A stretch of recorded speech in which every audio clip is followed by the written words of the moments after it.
What if your team's execution problem has nothing to do with your people, your processes, or your org chart? Today's guest, Mickey Anderson, co-founder of LoyaltyOps, says most leaders are solving the wrong problem entirely, and she's got the framework to prove it. Mickey brings a rare combination of operational consulting experience and military-grade team strategy to help scaling companies build what she calls the coordination layer, the missing piece between great goals and actual results. If your organization has the right people and still isn't executing, this conversation is for you. Let's get into it. Welcome back to the Modern Leadership Solutions podcast.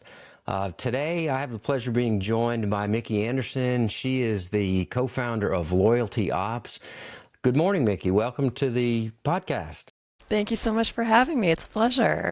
Yeah, I'm really excited about our conversation today because it highlights something that I try to harp on because I need it myself. The truth is that, and that is the importance of execution, of action. And so I think we're going to have a good conversation.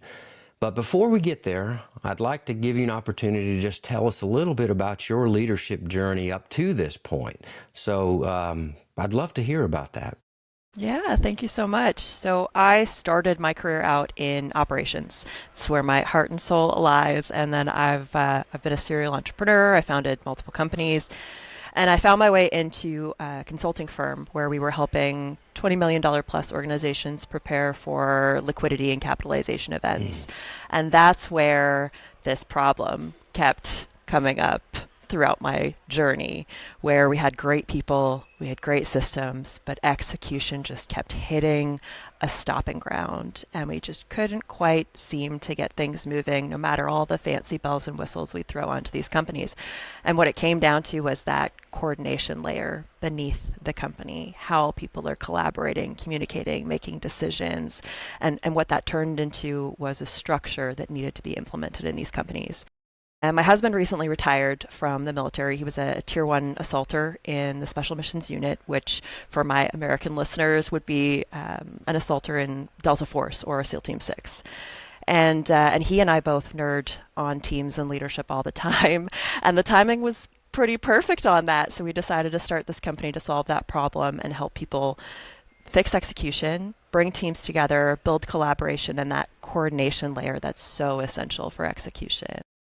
The thing that I picked up that really stood out to me was, and you said it in your description here, was you weren't saying that your people were bad or incapable, and that's usually the place where people look. They want to blame it and say that they don't have the right people, but yours is different. You're actually saying it's not that people are incapable. Yeah, what we found is most leaders tend to look at three solutions here if they're seeing execution stumble. And it's, we need better people, we need to throw some fancy tools or processes at them, or we need to restructure the org chart.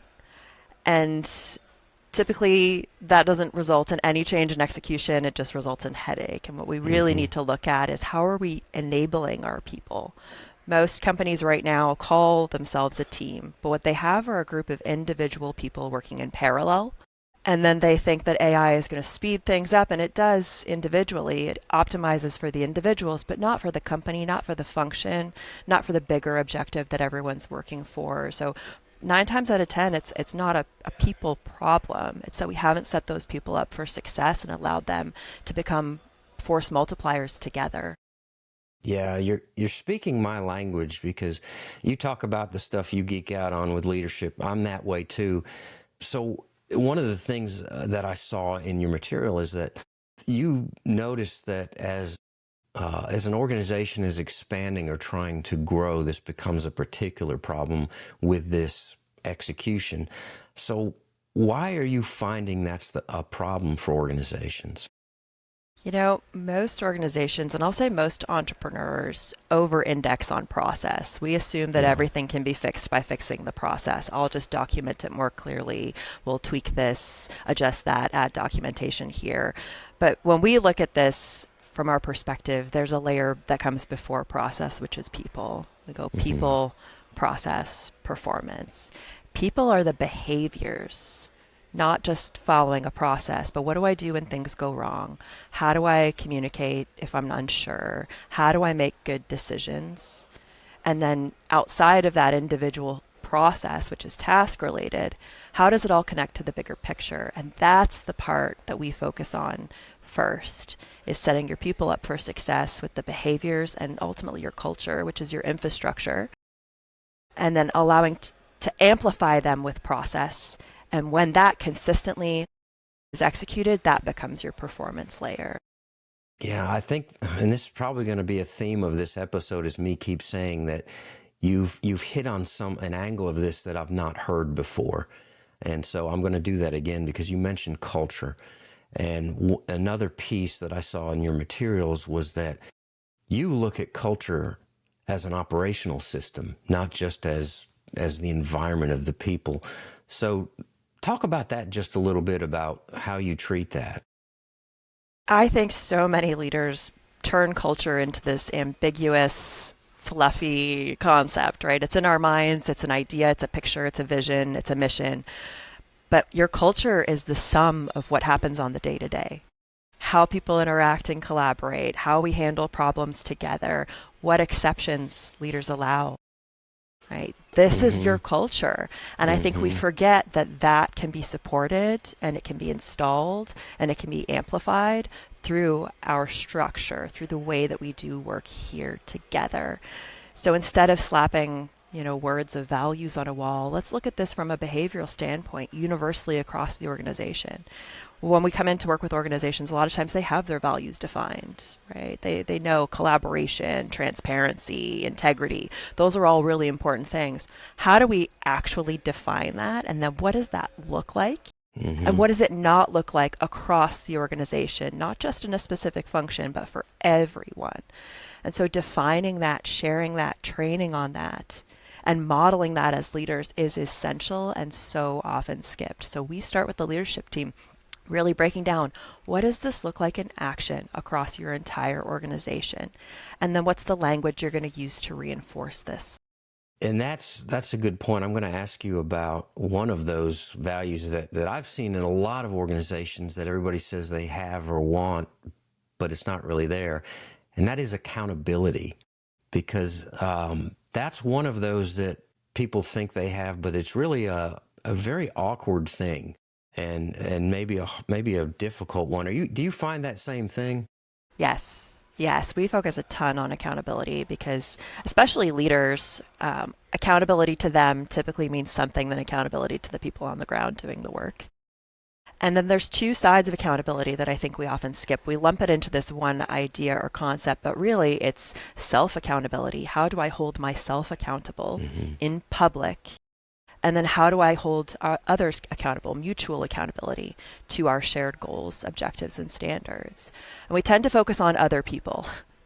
We tend to look at you're not being accountable to the work. You're not achieving your goals, as opposed to I messed up in a meeting and I said nothing.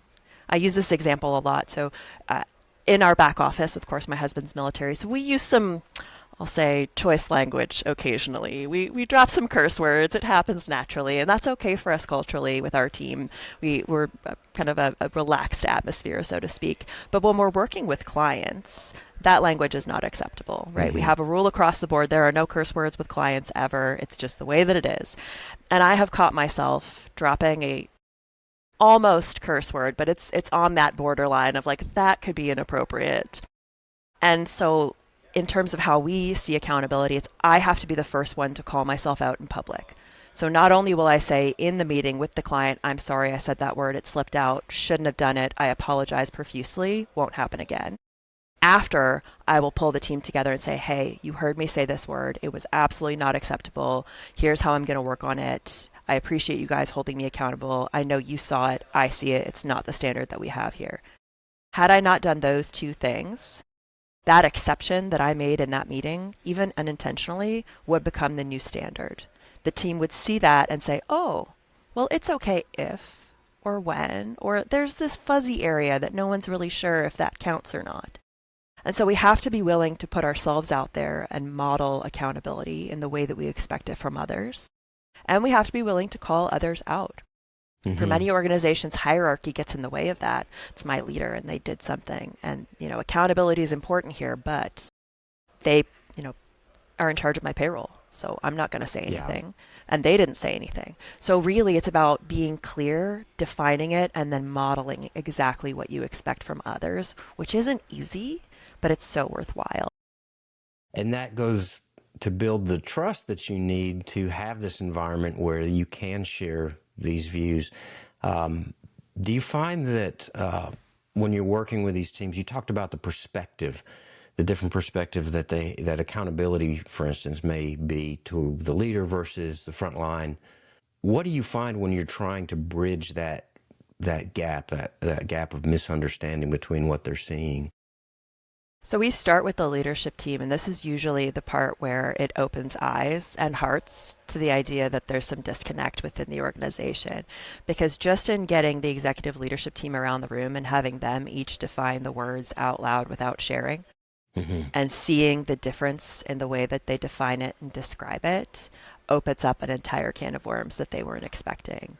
And then to say, okay, and you guys meet, 15 hours a week, you're together, collaborating, working, and sharing, and you still have this sort of discernment.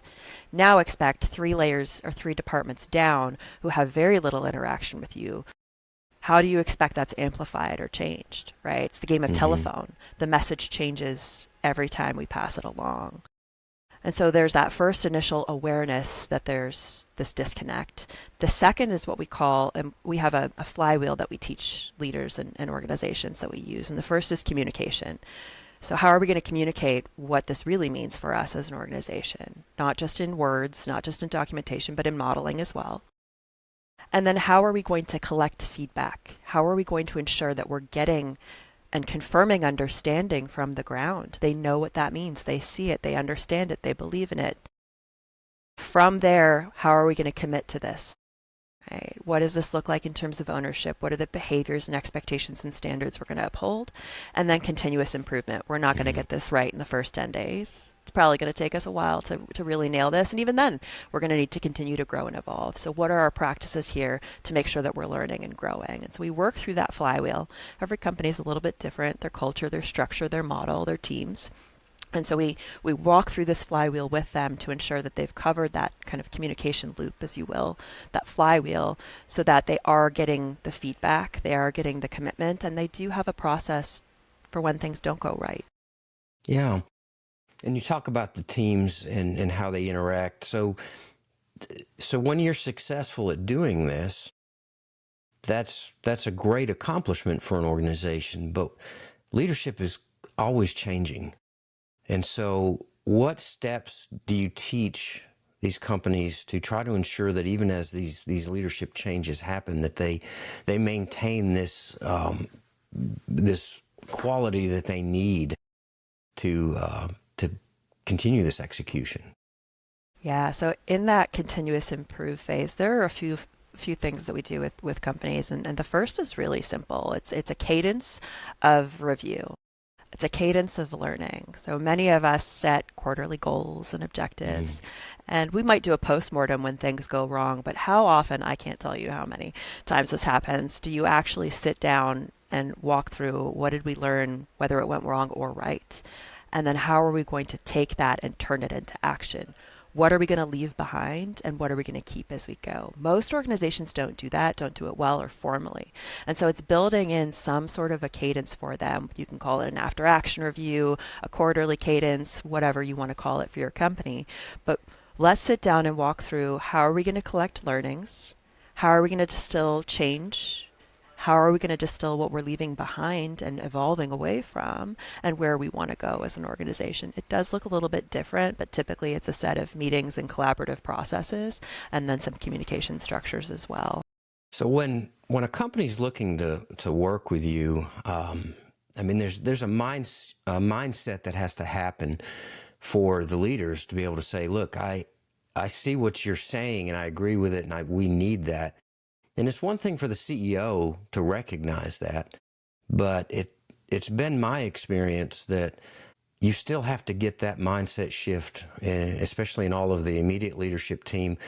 So what kind of challenges do you see and what kind of success particularly how long does it typically take for a leadership team to see the light, if you will, that this is needed? Yeah, just like with any initiative in a company, you're going to have leaders who are all on board, gung ho champions, and you're going to have some who are curious skeptics, and then you're going to have some who have a difference of opinion, who aren't quite bought in, who don't really believe that this is the thing we need right now. And that's normal for any initiative. And so we don't take a different approach to this challenge. It's really about getting everyone around the table and understanding, are we all aligned on the true objective, on the next steps, where we want to go? Let's talk about each individual's problems and challenges and perspectives so we get a clear picture of what you're experiencing in your functions so that we together can make a great decision on what next steps look like. Most companies start in different places with us. It's not an out of the box solution, so to speak.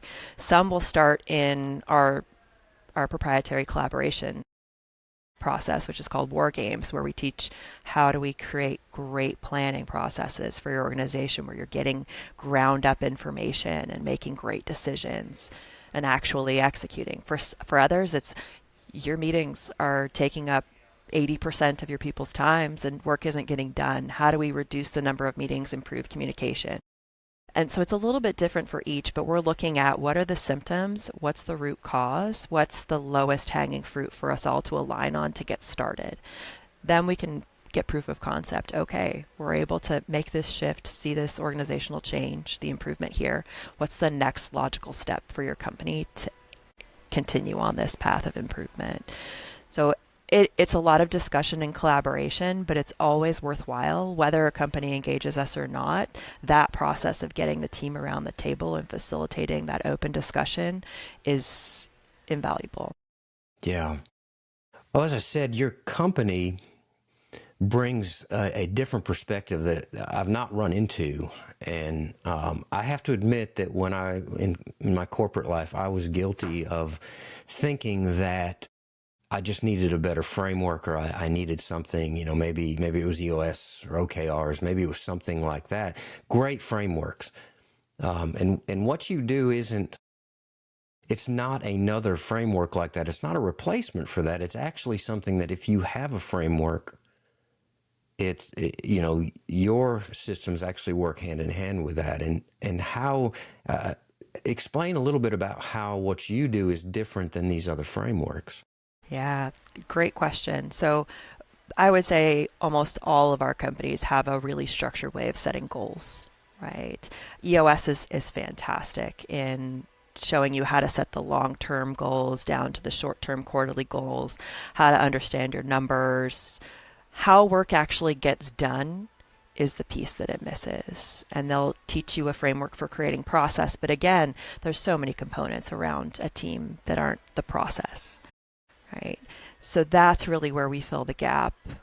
OKRs, EOS teach you how to set the goal, how to know what good looks like in terms of successful outcome, how to get there, and how to get your team aligned and moving towards achieving that goal. That's where we come in and fill the gap. Yeah.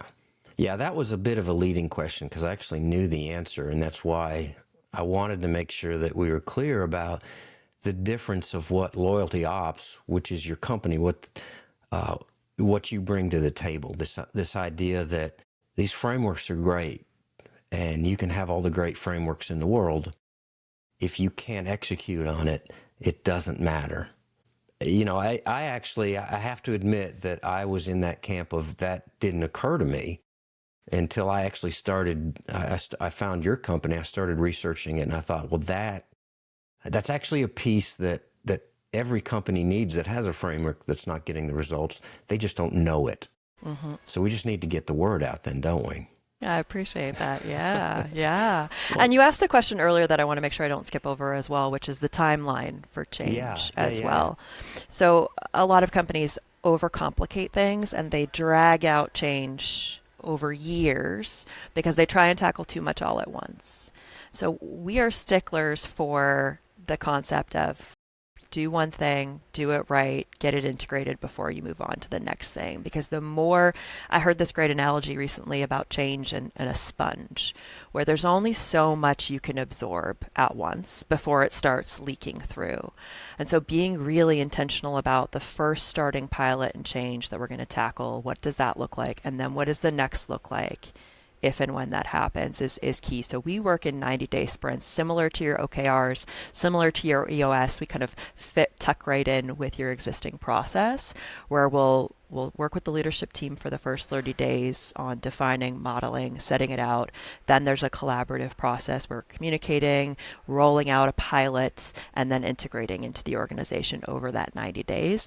It may extend into a second 90-day sprint for a large organization where there's multiple functions, departments, locations, but we're always looking in those kind of 90-day world type segments of how do we create meaningful change in the most important places within a short period of time. It's move fast and fix things is kind of the mentality. Yeah, that 90-day window seems to be like the magic segment, the magic time length, because that's the way I operate too. It's a long enough time that you can see some wins, see some results, but it's short enough that you can adjust if you need to, and making small corrections instead of getting a year into it and then realize you're 40 miles down the wrong road. And so that's a great way to process it. And I do want to call back to something we talked about earlier, that this is particularly important when an organization is scaling. And so, that's where you might be stable as a startup and you might be in a good shape, but as you start to scale, this is where you start to see this is where everything starts to crack and come apart.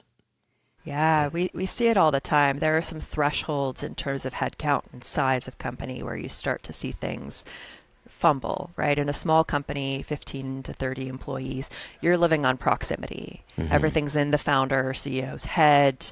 It's through communication. Everyone's close to the problem. And you typically have a very small number of people, typically one, who is setting priorities, making decisions, change, like their control.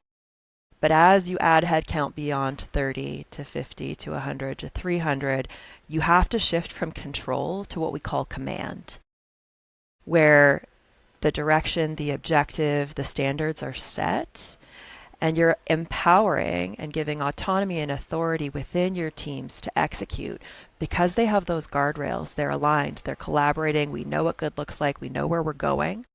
We're going to optimize for the org, not just for our own individual function. And that only happens when you kind of release the reins on control, where I'm making the decisions and instead you set and uphold the standards. And that's where the leadership role really shifts from I am the doer and the organization, I am the DNA of this company, to I have two core pillars of my function: grow the company, set and maintain the culture. And that's that shift that really has to happen. Once again, this may be leading question as well, but how do you find that most founders and CEOs take that news? How do they accept that? Do they buy into it right away, or what's been your experience with that? Most, in my experience, almost all founders, CEOs know that at their core. It's like many. I understand it logically. How in the world do I actually do that? Mm-hmm. Right? Especially if there's a lack of trust or a lack of experience on that front. First-time founders and CEOs really struggle with this because they haven't gone through the battle scars and the challenges of releasing control, of the experience of getting it wrong, getting it right, figuring it out. And so they're doing this from scratch, which is really tough. And they have shiny object syndrome. The world is changing. There are so many opportunities and new fancy things out there to chase. And it's a really disciplined practice. And, experienced CEOs have that discipline. They've done it before. They've done the reps. They understand that it takes X number of years. It's like running a marathon, right? You can try and just go for it and run it.